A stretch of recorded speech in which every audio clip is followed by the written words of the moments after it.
We were talking to Kane yesterday about how explosive Ole Miss's offense is, and he said they were just dedicated to being explosive. And when you watch them, they push the ball downfield a lot. I mean, compared to some of the teams you've seen, how dedicated are they just to pushing the ball down the field? And you guys blitz a lot. I mean, how much is those blitzes getting home, really important against a team like this? Well, excuse my voice, it's pretty much shot, but I would say it's always important to affect the quarterback. It's interesting because he's totally on point. It's definitely a huge emphasis for them. They live off of those. But I think the deceiving part is they also rush for 220 yards a game, and that's the part. That's why they're the number one offense in the SEC right now, and number 3 in the country, and all that. So it just, to me, you got to affect the quarterback. I mean, you got to tackle him well. He runs the ball effectively, and he gets a lot of his yards when he's creating, scrambling. He just isn't necessarily a quarterback designed run. And so, but yeah, they want to be able to create those explosive plays off their play action, and that's where the run game is really and critical for what they do.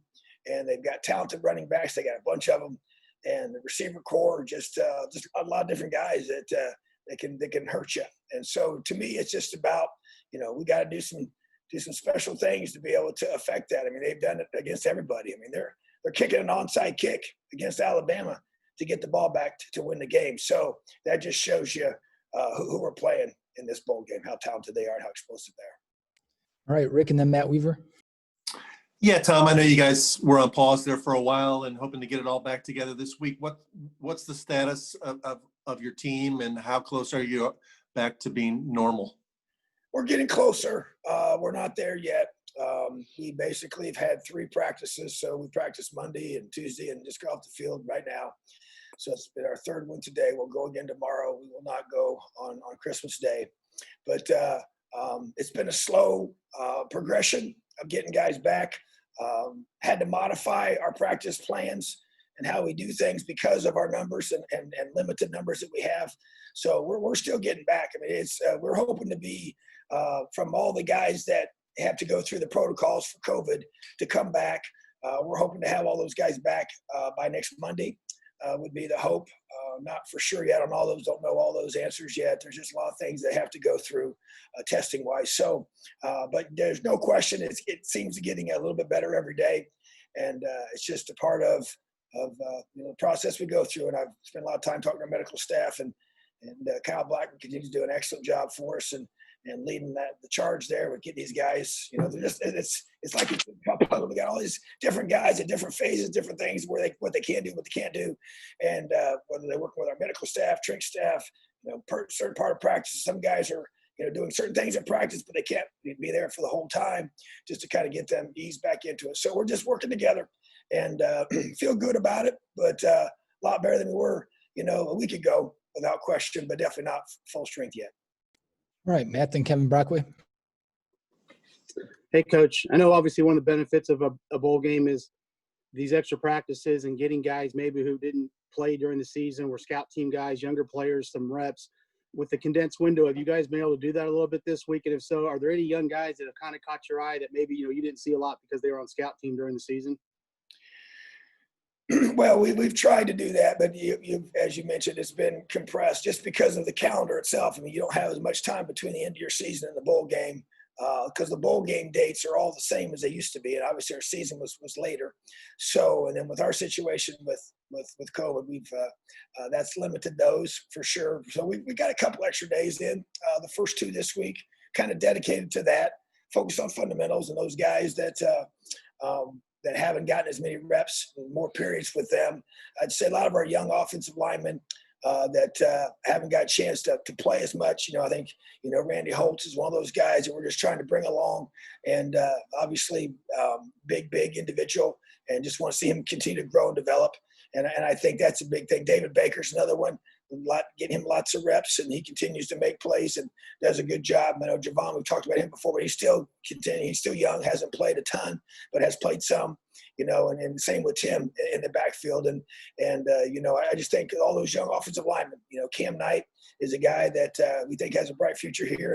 And even though he came early, mid-year, all that got cut short. Same with DeMarjay Lewis, all that got cut short. So those guys are getting more reps, more opportunities to develop and get better. I just think, even like a guy like Bo Robbins, who to me is just really kind of starting to come into his own. And I think these extra practices and all the work he's done this year is starting to show up. So I'm excited about him. Bryson, same thing. I know we mentioned him early, but hasn't played a lot. Those guys, Ty Wise, another one, has done some good things, trying to get those guys in there a lot. Our two young corners, that really feel like they have a really good chance, to be great players for us. And those guys have gotten a lot more reps, and I think this is critical for this. And even guys that had maybe dinged up a little bit, trying to get those guys back, get them a chance to really, get in there, get a ton of reps, get themselves physically developed, and just keep getting better, as a football team. So those are all important things that we have to be, I feel good about at this point what we're getting accomplished these last few days. Kevin and Sammy Jacobs. Hey, Coach. Curious about your relationship with Lane Kiffin and the Kiffin family, and if you even adopted anything from any philosophies from Monty Kiffin going back to his days with the Tampa Bay Bucks. Well, I've got to know Lane a little bit. Know his brother a lot better because Chris and I coached together at Arkansas State and at Ole Miss. Chris and I were neighbors when we were there at Ole Miss together, so know his family well, and our daughter babysat for his kids, and so got to really meet Monty more through Chris than Lane. And then with the Adidas trips that would go on as the head coaches in the off season, that's where I got a chance to kind of meet Lane. Where he's been, they were able to go on those trips and spend some time together.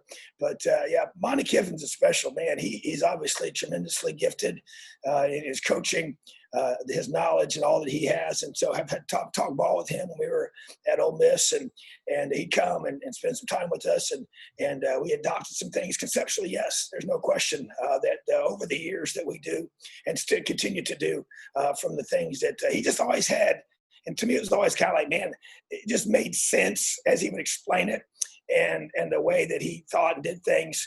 That like, man, why did I never think of something like that? But it was just really, really very, just things that were effective, and they were things that were very transferable from different formations and looks. And you had one concept, and it was very universally applied, and you could use one core concept and it adapted to different types of things that the offense would give you and do for you. So, but just what I started to say about Mike, he's such a good person. He's a kind, giving guy that just enjoys people, and he loves ball now. It's all about working and coaching ball, and he loves that part. So that's where I kind of have connected with their family and got a chance to spend time with their dad. He's a special person.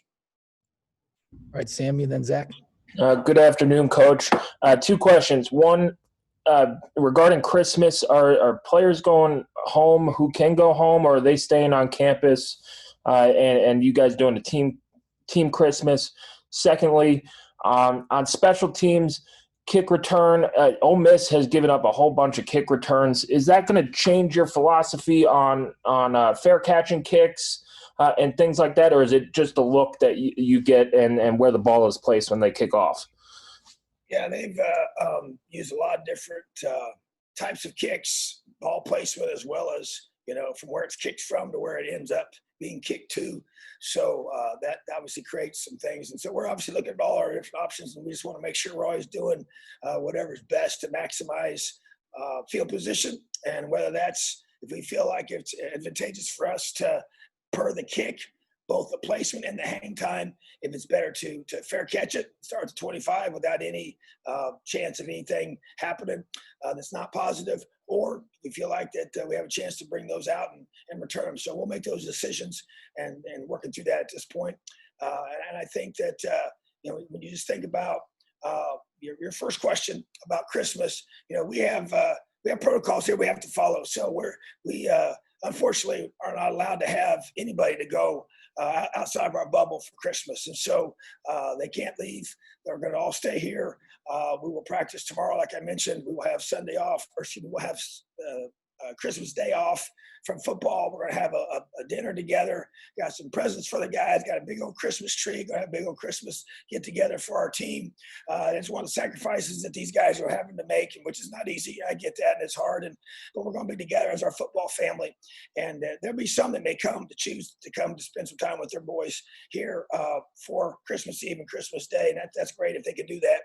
But we're not allowed, because if we let them leave, then they'd be out the whole next week with the protocols of testing, which obviously doesn't work because you're getting ready to play your game the following Saturday. So it's just a reality of COVID that we're dealing with, but we have to follow these protocols, and we've stuck to them this long, and we just got 10 more days to finish this out. So definitely not ideal, but it's another thing that I think people from the outside don't understand what these guys have been through and how much they've sacrificed and invested for this program, for this university, and it's a special thing, and they're our special group, and I really respect them so much for the way they've handled this. All right, Zach, and then Paul Meyerberg. Tom, I know it's probably kind of a back burner thing, at least in terms of getting ready for the bowl, but I think Mike posted on social media, he kind of had his surgery, everything went well. As you start to think about kind of where he goes next, I imagine you're looking at targets like spring practice, summer workouts, things like that. Just kind of what's kind of the next stop in the timeline for him? Yeah, at this point, it's just pure rehab, and it's so critical. And obviously, he's done this before, so he knows this. But it's so critical that you rehab at a high level for this type of an injury to maximize your performance when you do come back. To have no issues with it or any type of stiffness or any type of lack of mobility in that knee. So he knows he has to really attack these rehabs right now, which he's already started to do that, which is great. And the surgery was a great success. And so the next step is to continue to progress through this, and then you get him back to movements, and then I don't see him going through full spring at all, but you'd like to be able to get him to where he's able to go in the summertime and start all the throwing and all the different movements and out there with the receivers and all that. So it's just there's a timeline. We're going to go through all this, and once it all kind of plays itself out, it all depends on how things progress from the doctor's perspective. But right now he's on schedule, so like I said, I don't see him being involved with spring, but definitely we'll see him after that, and should be full bore for the start of the season. That's the expectation. Fully healed, fully ready to go, and fully ready to be our quarterback in 2021. All right, Paul, go ahead, and then Paul Gable. Hey, Tom. This is Paul with USA Today. Good afternoon. It's been a trying year, and you've had to adapt as coaches and as players. Curious for your program, or maybe just for your staff, are there any adaptations you've done due to the pandemic, whether it's in recruiting or instruction, team meetings, that you believe might be of benefit to carry on into 2021 when things return to a normal situation? Yeah, there's one thing, the use of Zoom with our staff. We've actually already chosen to do that throughout the season when we didn't have to, just to be able to allow our coaches to have a little more time to be at home and still working from home on certain days of the week. And that's been a good thing, because sometimes you can become, such a slave to the building of just always being here, the whole day long, late at night, especially early in the week of game week. And so I think that's given our guys a chance to be able to see their families a little bit more. So I think that's been a good thing. And maybe even just the Zoom meetings for even your guys moving forward, to be able to work remotely with our guys in the off season and when they're away. Like we have the different times a year, different things. So I think those have been positive things that we've been able to agree as a staff that we kind of like that part of it. And I think that, to me, it's all about just the communication piece. It's just an efficient way for us to even have meetings and everybody have to be all in one big place together, not because of COVID, just because of, we can now be able to do it from different areas that we're located in per the time of the year. So that's probably the biggest thing. There's a lot of things that we'll be glad we don't have to do ever again. So we'll see how that all plays itself out. But it's been, challenging for sure. But you adapt. and you figure it out, and you make the best of it. And that's what our guys have done, and that's why they've had a very successful season, because they've been able to adapt and just make those adjustments and press on. All right, Paul Gable, and then we'll wrap with John Blau. Hey, Coach, I talked to Coach Weiner yesterday about a story I'm doing about the players from Plant. And it's not every year that you have multiple guys from the same high school then go on to play together at college. First off, your thoughts on those 4 players and how special it is for them to continue playing together at the next level. And then second of all, have you and your assistants who were at Ole Miss kind of giving yourself some time to reflect back, and how special will it be, especially for you having coached at Ole Miss and then your first coaching stop being in the Tampa area? Yeah, I think the first one with the guys, it is unique. You think about that. I coached high school ball for 15 years, and I can think of only a handful of guys from a team that I ever coached that played college ball together. Maybe 2 or 3 at the most at a certain school. Definitely not at the Big Ten level or Power 5 level for sure. I never remember that ever happening in any team I was ever part of. So that they're all in the same team. But to have 4 guys that were high school teammates, 3 from the same class, and then obviously Mike is a year younger, is really, really special. And the chance to go back home for them is really, really neat. And the fact that I coached there, in high school, and then came back and coached at South Florida in Tampa. That's why this game's really special to me, because even back as a young high school coach, the Outback Bowl is always a big bowl, and I went to many of the different events that they would have for the bowl game. Sometimes they had the teams come and have different speakers and different things that we're not able to do now, but because of COVID. But just it was always a big deal to have the Outback Bowl there. It was always, Big Ten team would always come down. Me being a Big Ten guy from this part of the country, even though I had moved down there, was always special. So to have that, these guys all from the same high school from Tampa, they're at Plant High School now coming to play, back home again, and their families all get to come. And obviously Coach Weiner was their head coach there at Plant. And they had a special senior year together when Michael was a junior, and the other 3 guys were seniors with Thomas and Wop and Jawan, and so just that friendship and bond that they have, and then to be able to do it together for 4 more years is pretty cool, and you're going to have a lifetime full of memories, of the things you're able to do together. And we just want to finish, we want to finish with a trophy game win. And that's one thing these guys have really set out to do. And as a group, the last game they played at Plant, they lost to St. Thomas Aquinas in the state championship game. Was their last game, as a Plant Panther. So then I get a chance to go back to Tampa and play for a championship and a trophy game, and to do everything we can do to win the Outback Bowl in their home city. So I think just the whole thing together is pretty neat. And then you talk about Ole Miss. We've talked about it as a staff, the guys that were there, and just the irony of us playing them. Because I don't think anybody we really were expecting to play them. And so, but it is, we spent 3 great years there, my family and I, and to be able to go back to, like you said, the Tampa area and play these guys. And I don't know really the players. They're all new from when I was there. There's a couple we were starting to recruit while I was there when they were younger in high school. But no, the head trainer and the equipment guys and the off the field guys and their SID and just a bunch of folks. And one of their position coaches, Derek Nix was on our staff as well. Derek's an awesome person. So just a lot of connections for sure. And just looking forward to being able to, we're just blessed to be in the bowl game and excited to be playing, and just all those other things kind of make it a little extra special. All right, John, last one. I have a 2-part question about Jalen Williams. He was obviously an Ole Miss commit at one point in time, and obviously there's a coaching change there. But what Ole Miss, even you and Kane talked about, it's kind of a relationship-driven program, and obviously you guys stress a lot of the same things. Did you see kind of a natural fit, in terms of the same kind of recruiting you could do for Jalen? And then the second part is with Coach Shelby.